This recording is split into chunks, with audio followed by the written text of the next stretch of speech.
एक बार पांडवों ने श्री कृष्ण से पूछा था कि आने वाला कलयुग कैसा होगा।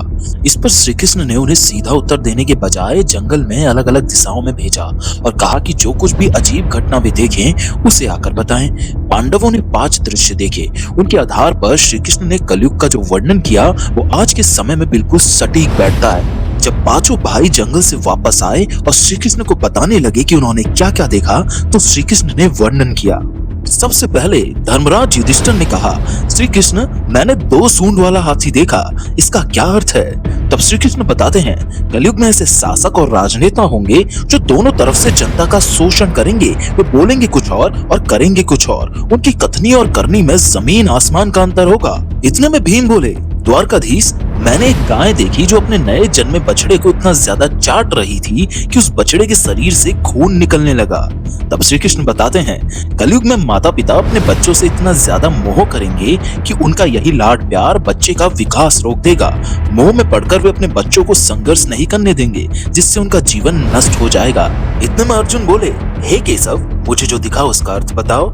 मैंने एक पक्षी देखा जिसके पंखों पर वेदों की ऋचाएं लिखी हुई थी, लेकिन वो एक मरे हुए जानवर का मांस खा रहा था।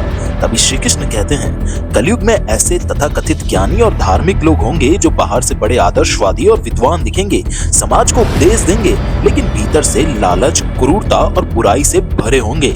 तभी नकुल बोले, कन्हैया, मैंने देखा कि एक भारी चट्टान पहाड़ से गिरी, उसने बड़े बड़े पेड़ों और दूसरी चट्टानों को तोड़ दिया, पर एक बहुत ही छोटे से पौधे से टकराकर वो रुक गई।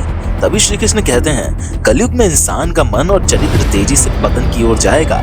धन संपत्ति या बड़ी ताकतें इस पतन से उसे नहीं बचा पाएगी। केवल भगवान का नाम और हरि कीर्तन ही इस चंचल मन को शांति और ठहराव दे पाएगा, उस छोटे पौधे के भांति। इंतजार कर रहे सहदेव उत्सुकता के साथ श्री कृष्ण से पूछते हैं, प्रभु जी, मैंने देखा कि बहुत सारे कुएं थे, आसपास के सभी कुएं पानी से लबालब भरे थे, लेकिन उन सबके बीचों बीच का एक कुआं पूरी तरीके से सूखा था।